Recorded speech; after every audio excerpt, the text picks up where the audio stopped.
Hello, मैं मनीष कुमावत। हम लोग करने जा रहे हैं ऑर्गेनिक केमिस्ट्री। क्लास 12th के लिए ऑर्गेनिक केमिस्ट्री करने जा रहे हैं।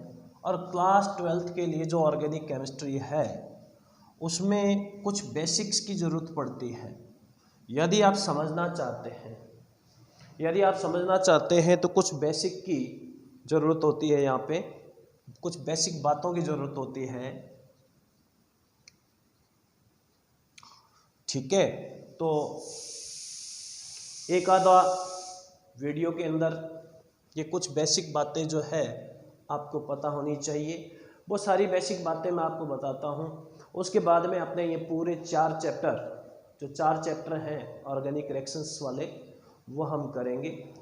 ठीक है, तो इसमें आप देखिए, सबसे पहले तो आपको आना चाहिए कि एल्कीन,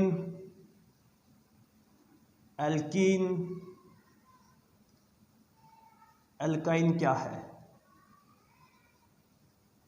ठीक है, सबसे पहले ये आना चाहिए आपको, एल्कीन और एल्काइन क्या है।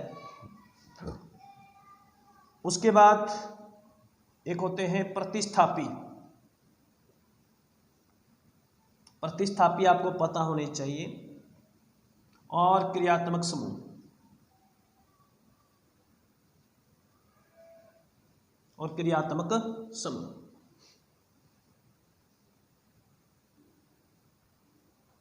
तो जो क्रियात्मक समूह हैं वो आप याद करें, जैसे कार्बोक्सिलिक अम्ल होता है, सल्फोनिक अम्ल होता है, एस्टर होता है, एल्डिहाइड होता है। ये चीज़ें तो आपको आनी चाहिए।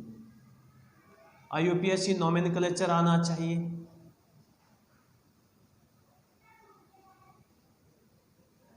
IUPAC नोमेनक्लेचर आना चाहिए, नामकरण आना चाहिए। ठीक है, उसके बाद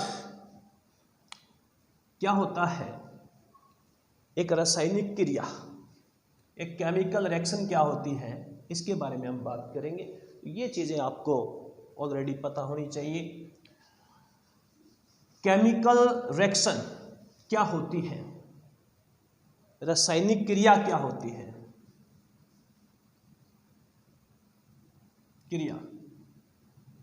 और केमिकल रिएक्शन क्या होती है।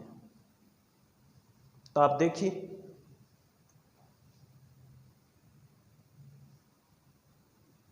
क्या होती है केमिकल रिएक्शन। क्रियाकारक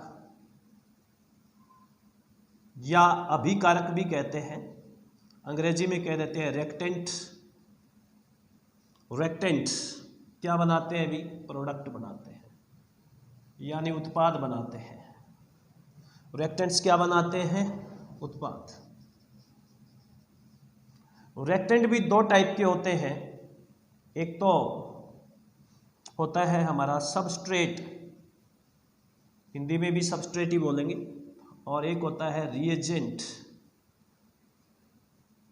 हिंदी में मतलब क्रियाधार बोल सकते हो, क्रियाधार, क्रिया का आधार। और एक अभिकर्मक होता है। अभिकर्मक क्या करता है? भी क्रियाधार पे आक्रमण करता है। Reagent attack on substrate. ठीक है, रिएजेंट अटैक ऑन सबस्ट्रेट। अच्छा, तभी रिएक्शन स्टार्ट होती है। ये एक बड़ा मॉलिक्यूल या बड़ा अणु होता है, या बड़ा मॉलिक्यूल भी कह सकते हो। ये एक स्मॉल मॉलिक्यूल होता है, छोटा अणु। क्या होता है? ये छोटा अणु होता है। ये छोटा अणु जो है, जो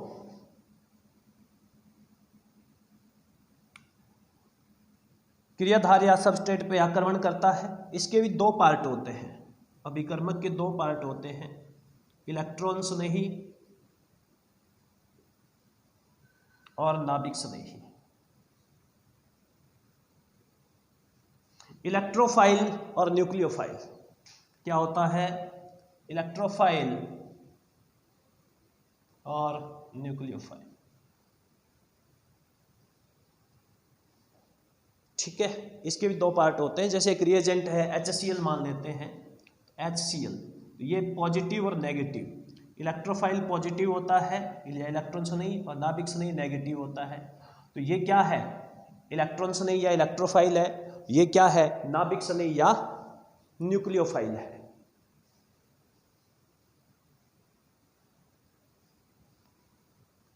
ठीक है। और जो उत्पाद बनता है, उत्पाद और जो क्रियाकारक या रिएक्टेंट है, इनके बीच में मध्यवर्ती भी बनता है। भी कुछ मध्यवर्ती भी ध्यान में होने चाहिए, मध्यवर्ती या इंटरमीडिएट। जैसे कोई CH3+ बन गया, कोई CH3- बन गया, कोई CH3 मुक्त मूलक बन गया, फ्री रेडिकल या मुक्त मूलक, इस तरह से। ठीक है। कोई कार्बीन बन गई, ये कार्बीन होती है। तो इसके बारे में बात करेंगे आगे। उसके बाद उत्पाद बनता है, क्या बनता है, उत्पाद या प्रोडक्ट बनता है। इंटरमीडिएट, रिएक्टेंट, इंटरमीडिएट जो है कुछ देर के लिए बनते हैं, बहुत ही स्मॉल टाइम के लिए, और फिर बन जाता है हमारा उत्पाद या प्रोडक्ट। ठीक है। तो अब देखिए, हम बात करते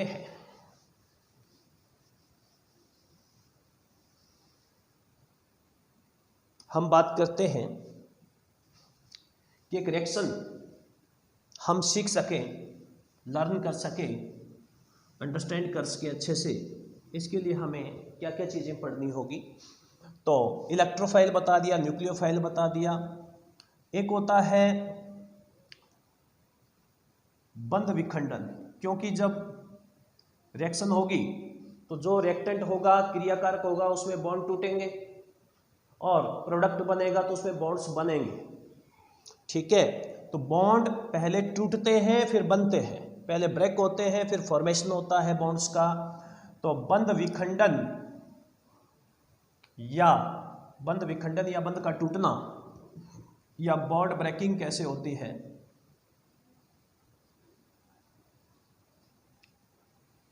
दो तरह से होती हैं। समास विखंडन, पहले हम समास विखंडन की बात करते हैं, जिसको अंग्रेजी में कहते हैं होमोलाइटिक क्लीवेज।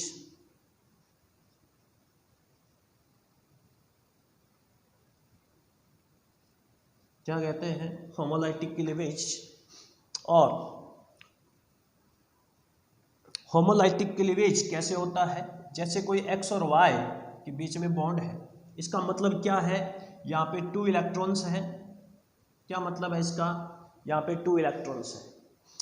इस कोवेलेंट या सहसंयोजक बंध में, ये सहसंयोजक बंध है या कोवेलेंट बॉन्ड है, इसमें जो इलेक्ट्रॉन है दोनों, वो एक X ने दिया है, एक Y ने दिया है। तो ये अपना अपना इलेक्ट्रॉन लेके अलग हो जाए तो यहाँ पे क्या बनता है, मुक्त मूलक या फ्री रेडिकल। इनको बोलते हैं मुक्त मूलक या फ्री रेडिकल। क्या बोलते हैं, फ्री रेडिकल या मुक्त मूलक। ठीक है। और एक होता है विस्मास विखंडन,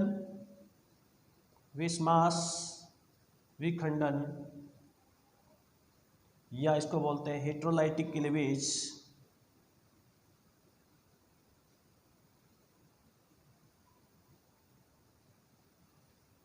कैसे होता है ये, देखो, इसमें X और Y बॉन्ड जब टूटता है तो हम देख लेते हैं कि विद्युतऋणी ज़्यादा कौन है, इलेक्ट्रोनेगेटिव कौन है ज़्यादा। तो इलेक्ट्रोनेगेटिव मान लेते हैं Y है। तो ये बॉन्ड के दोनों इलेक्ट्रॉन ले जाता है। बॉन्ड जब भी टूटता है, ब्रेक होता है, तो दोनों इलेक्ट्रॉन ले जाता है।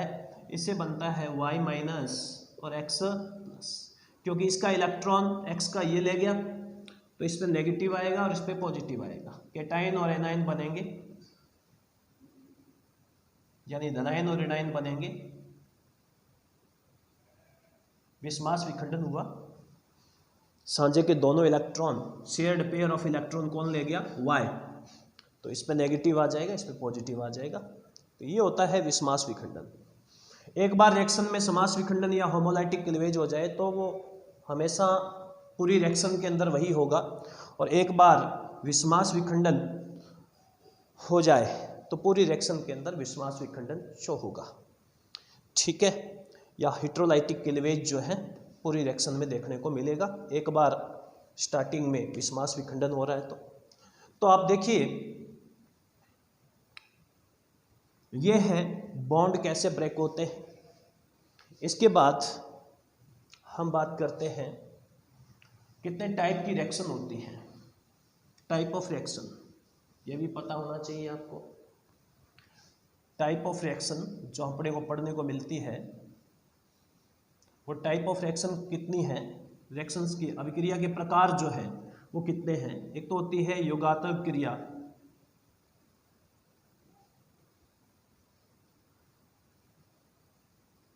एडिशनल रिएक्शन,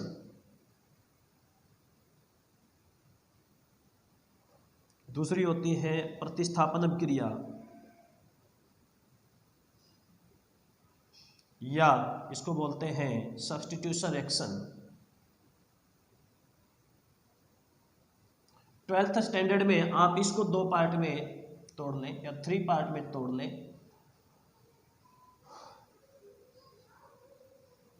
मुक्तमूलक प्रतिस्थापन,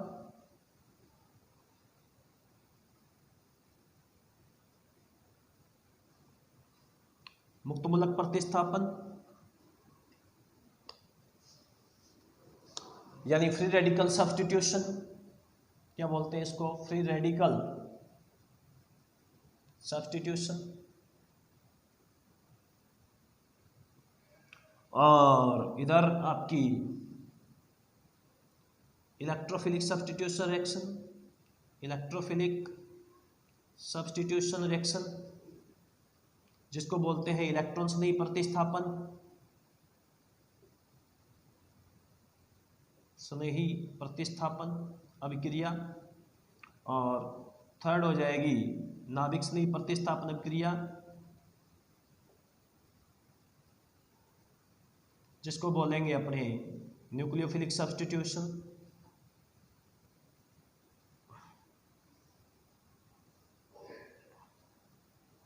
न्यूक्लियोफिलिक सब्स्टिट्यूशन रिएक्शन, ठीक है। तीसरी होगी विलोपन या एलिमिनेशन,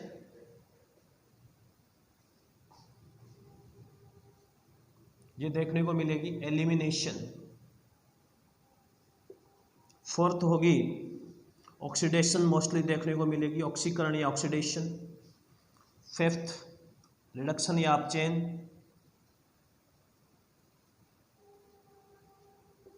और ये ऑक्सीकरण। ये 5 रिएक्शन तो आपको देखने को मिलेगी, ठीक है। ऐसे देख सकते हो 1 2 3 4 5 6 7 टाइप की रिएक्शन जो आपको देखने को मिलेगी, 7 प्रकार की क्रियाएं देखने को मिलेगी। योगात्मक क्रिया कहाँ होती है, जहां द्विबंध या डबल बॉन्ड या त्रिबंध हो,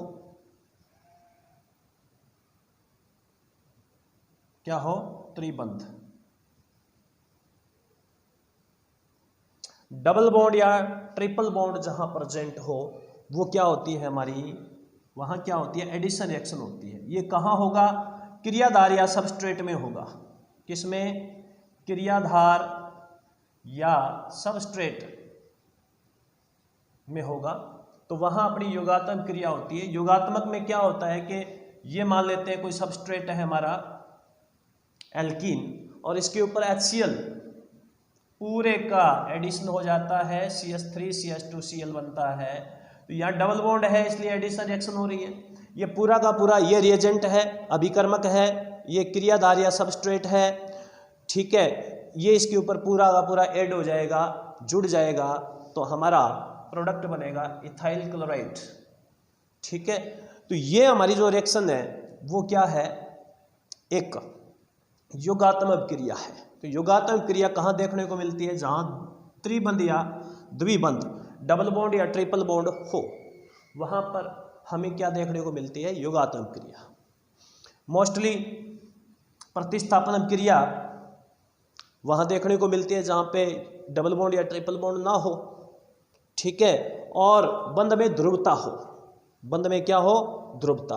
अब ध्रुवता कैसे आती है बंध में, देखो जैसे HCl है, हाइड्रोजन की विद्युत ऋणता या इलेक्ट्रोनेगेटिविटी कम है, क्लोरीन की इलेक्ट्रोनेगेटिविटी या विद्युत ऋणता ज़्यादा है, तो इस पे एक डेल्टा नेगेटिव एक डेल्टा पॉजिटिव चार्ज आ जाता है।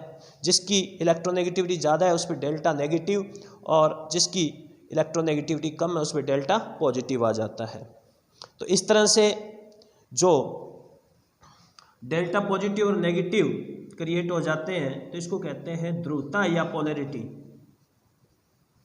तो पोलैरिटी जहाँ पे होगी वहाँ पे मोस्टली क्या होता है, प्रतिस्थापन अभिक्रिया या सब्स्टिट्यूशन रिएक्शन होती है। ठीक है, ऑक्सीडेशन, विलोपन या एलिमिनेशन, ऑक्सीडेशन रिडक्शन का के बारे में भी बताएंगे। ज़्यादा बढ़िया यह रहता है कि आप 11th की बुक उठाएं और थोड़ा थोड़ा इनके बारे में देख लें।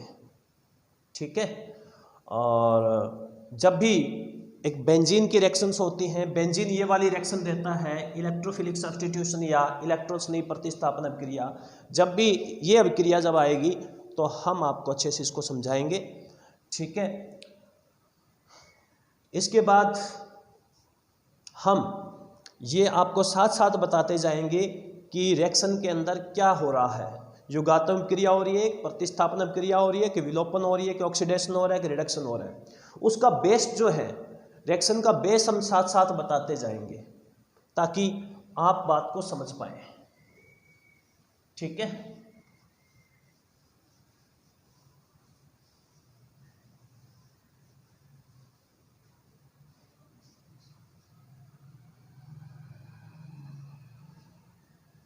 तो नेक्स्ट जो भी वीडियो होगा हमारा उसमें इससे आगे हम 10th चैप्टर के बारे में बात करेंगे, 10th चैप्टर के साथ बात करेंगे।